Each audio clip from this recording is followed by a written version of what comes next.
Assalamualaikum warahmatullahi wabarakatuh. Perkenalkan, nama saya Yulina Kurnia Dewi, NIM 31191103, kelas 2B Farmasi, Stikes Bakti Tuna Susada Tasikmalaya. Di sini saya akan mereview jurnal sediaan salep antibakteri jamur. Yang pertama yaitu judul penelitian tentang peningkatan aktivitas anti jamur Candida albicans salep minyak atsiri daun sirih piperbetulin melalui pembentukan kompleks inklusi dengan B-siklodextrin. Penulis yaitu Ika Yuni Astuti, Dwi Hartanti, dan Ani Aminati. Volume dan tahun yaitu Makalah Obat Tradisional 15-3 halaman 94-99 2010. Latar belakangnya yaitu minyak atsiri daun sirih piperbetulin memberikan aktivitas antimikroba terhadap Candida albicans Wirna 2006. Sifat minyak atsiri adalah kurang stabil terhadap suhu tinggi, cahaya, dan oksigen. Untuk menjaga kestabilan dan memudahkan penanganan minyak atsiri dalam pembuatan sediaan dapat dilakukan pembuatan kompleks inklusi minyak atsiri dengan B-siklotterin Setgil 1989. Hal ini mendorong penulis untuk meneliti tentang pengaruh pembentukan kompleks inklusi minyak atsiri daun sirih dalam B-siklodextrin terhadap aktivitas anti jamur Candida albicans yang diformulasikan dalam sediaan salep polietilin glikol. Nah, kemudian ada sediaan farmasinya yaitu polietilen glikol 4000 Fi 47 gram, Fi 2 47 gram, polietilen glikol 400 Fi 47 gram, Fi 2 47 gram, setil alkohol Fi 5 gram, FII 5G, minyak atsiri daun sirih Fi 3 gram, kompleks inklusi minyak atsiri daun sirih B-siklodextrin FII setara 3 gram minyak atsiri. Hasil penelitiannya yaitu salep kompleks inklusi minyak atsiri daun sirih piperbetulin B-siklodextrin menghasilkan homogenitas yang baik serta daya sebar dan daya lengket yang lebih baik daripada salep minyak atsiri daun sirih. Pembentukan kompleks inklusi minyak atsiri daun sirih piperbetulin B-siklodextrin dapat meningkatkan aktivitas anti jamurnya. Kemudian B-siklodextrin juga dapat meningkatkan aktivitas anti jamurnya terhadap Candida albicans. Nah, kemudian ada evaluasi penelitian. Yang pertama ada uji homogenitas yaitu 1 mg salep ditimbang, dioleskan pada plat kaca lalu digosokkan dan diraba.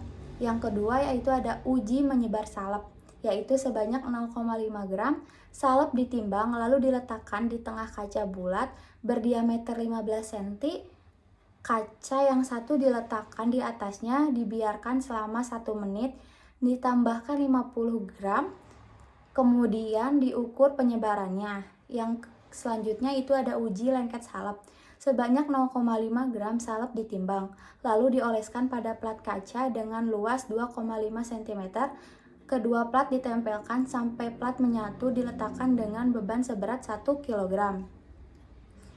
Kemudian selama 5 menit setelah itu beban dilepas lalu diberi beban pelepasan 80 gram untuk penguji. Judul penelitian yang berjudul Pengaruh Variasi Basis Salep Minyak Lengkuas Alpina Galanga L terhadap sifat fisik salep dan aktivitas anti jamur. Penulisnya yaitu Arif Budiman, Murford, dan Tatang Sapur. Volume dan tahun yaitu 2 Desember 2013.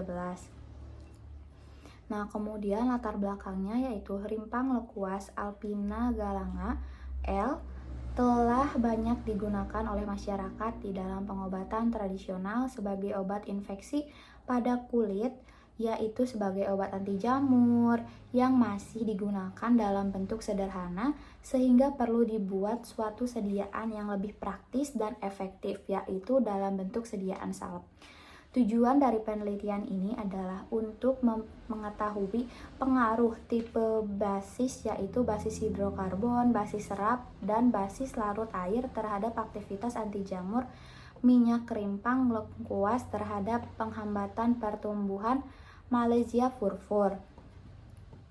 Kemudian formula penelitiannya yaitu minyak lengkuas digunakan sebagai senyawa uji basis salep. Kontrol negatif jamur Malaysia furfur digunakan sebagai mikroba uji. Media sorbrusor dextora agar atau SDA, ketokozalo 2%, cera alba, vaselin putih, PEG 4000, PEG 400, steril alkohol, dan adepslane dan aquades. Nah, hasil penelitiannya yaitu dari penelitian terhadap minyak lengkuas dalam sediaan salep meliputi daya anti jamur secara in vitro dan stabilitas fisik, salep daya lekat, dan daya sebar. Diperoleh hasil bahwa salep dengan tipe basis larut air yang memberikan diameter hambat terbesar dan memiliki daya lekat yang paling lama. Nah, kemudian ada evaluasi penelitian. Nah, evaluasi penelitian yang pertama yaitu ada uji homogenitas. Nah, minyak atsiri lengkuas sebagai zat aktifnya harus terdispersi dan tercampur secara homogen pada medium dispersi basis agar dapat memberikan efeknya secara maksimal sebagai anti jamur. Kemudian yang kedua yaitu ada uji daya lekat. Daya lekat salep merupakan kemampuan salep untuk melekat dan melapisi permukaan kulit sewaktu digunakan agar dapat berfungsi maksimal. Sehingga dengan pengukuran daya lekat, salep secara berkala dapat dilihat stabilitas fisiknya. Kemudian ada uji daya sebar. Nah, uji daya sebar salep menunjukkan kemampuan untuk menyebar pada lokasi pemakaian dan lunak salepnya apabila dioleskan pada kulit sehingga memberikan. Nah, kemudian judul penelitian yang ketiga yaitu judul penelitian yang berjudul formulasi salep ekstrak daun ketepeng Cina Cassis alata L dengan kombinasi basis PEG. Penulisnya yaitu Nia Kurniasi, Fitri Fauziah, dan Dewi Ismawayati. Volume dan tahun yaitu volume 2 nomor 1 dan tahun 2015 pada bulan Februari. Kemudian ada latar belakang. Nah, latar belakangnya yaitu Indonesia terkenal merupakan negara yang kaya akan bahan alam. Salah satunya bahan alam yang memiliki potensi untuk diteliti adalah ketepeng Cina atau Cassia alata L. Salah satu tanaman yang banyak ditanam di pekarangan dan dimanfaatkan oleh manusia dalam kehidupan sehari-hari. Sebagai obat adalah ketepeng Cina Cassia alata L. Ketepeng Cina biasanya dimanfaatkan oleh masyarakat untuk penyakit obat panu, kudis, dan kurap menurut Sule tahun 2010.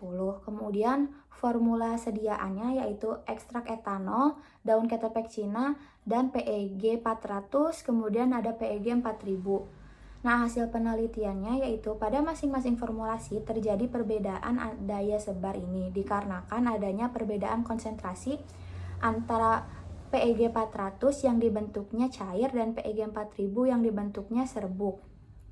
Pada masing-masing formulasi, daya sebar yang memenuhi parameter akan menyebabkan kontak antar kulit dan bahan obat lebih luas sehingga absorpsi obat berlangsung dengan cepat. Kemudian ada evaluasi penelitian.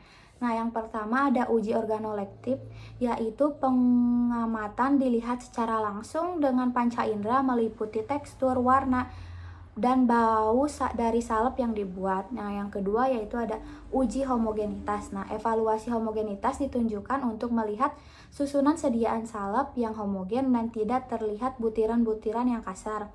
Yang ketiga yaitu ada uji daya sebar. Uji daya sebar salep berkisar antara 5-7 cm menunjukkan konsistensi semi-solid yang sangat nyaman digunakan menurut Grag pada tahun 2002. Kemudian ada uji daya lekat. Nah, evaluasi daya lekat untuk mengetahui kelekatan salep pada kulit dengan konsistensi tidak kurang dari 4 detik. Dan yang keempat yaitu judul penelitian yang berjudul Formulasi dan Studi Efektivitas Anti Jamur Candida albicans salep dari minyak biji jarak pagar Japorta Curcas L.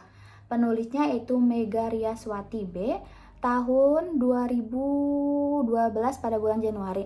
Nah, latar belakangnya itu tanaman jarak pagar Jatopa Curcas L ini banyak digunakan untuk pemakaian obat luar, yaitu untuk bengkak, gatal-gatal, jamur pada kulit, jerawat, keriun, penyakit pada bagian kulit yang berambut, penyubur rambut, rematik, dan antiseptik. Menurut anonim 1989-2000. Nah, formulasi sediaannya yaitu biji jarak pagar diperoleh dari daerah Boyolali, Jawa Tengah, Vaselin album, Adbest Lanai, Lanolelin, perbandingan air dan adops yaitu 25:75 dan Aquades. Salbutamol dextroe agar biakan jamur Candida albicans, Aquades steril, dan salep minyak jarak pagar. Nah, hasil dari penelitiannya yaitu metode yang digunakan dalam uji anti jamur salep minyak jarak pagar ini adalah metode difusi dengan teknik semuran atau perovasi, di mana jamur yang digunakan yaitu Candida albicans. Uji antar jamur ini bertujuan untuk mengetahui kemampuan salep minyak jarak pagar dalam menghambat pertumbuhan jamur dan mengetahui kadar hambat minimum atau KHM suatu anti jamur. Pengujian aktivitas anti jamur ini dilakukan pada konsentrasi minyak pagar dalam salep sebesar 1 dan 5%. Kemudian jurnal yang kelima yaitu berjudul Pemanfaatan Biji Mahoni untuk Pembuatan Salep Anti Jamur Kulit. Penulisnya yaitu ada Puji Lestari, Endah Kusuma, Handika Agustina, Lola Ameria, dan Octavianus. Volume dan tahun yaitu dari jurnal Kesmas Daska pada bulan Juli 2013. Latar belakangnya yaitu penggunaan obat kimia begitu sangat populer seiring berkembangnya zaman. Tetapi masih ada juga yang menggunakan berbagai obat-obatan herbal sekarang ini digunakan untuk pengobatan penyakit.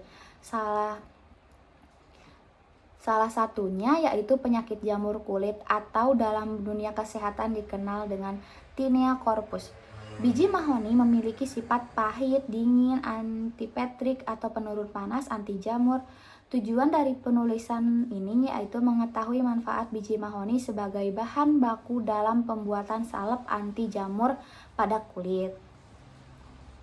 Kemudian ada formula sediaan, yaitu formula sediaannya biji mahoni kalsium mencapai 1,5% sampai 2,2%. Belerang-belerang atau sulfur adalah mineral yang dihasilkan oleh proses vulkanisme. Kemudian ada acidum silicium, sukar larut dalam air dan dalam benzena. Kemudian ada vaselin yang bersifat transparan. Kemudian hasil penelitiannya yaitu biji mahoni mengandung zat aktif anti jamur sehingga dapat dimanfaatkan sebagai salep biji mahoni anti jamur kulit yang efisien dan murah. Amazing! Nah, sekian video yang bisa saya sampaikan. Mohon maaf apabila ada kesalahan dalam pengucapan. Wabillahi taufiq wal hidayah. Wassalamualaikum warahmatullahi wabarakatuh.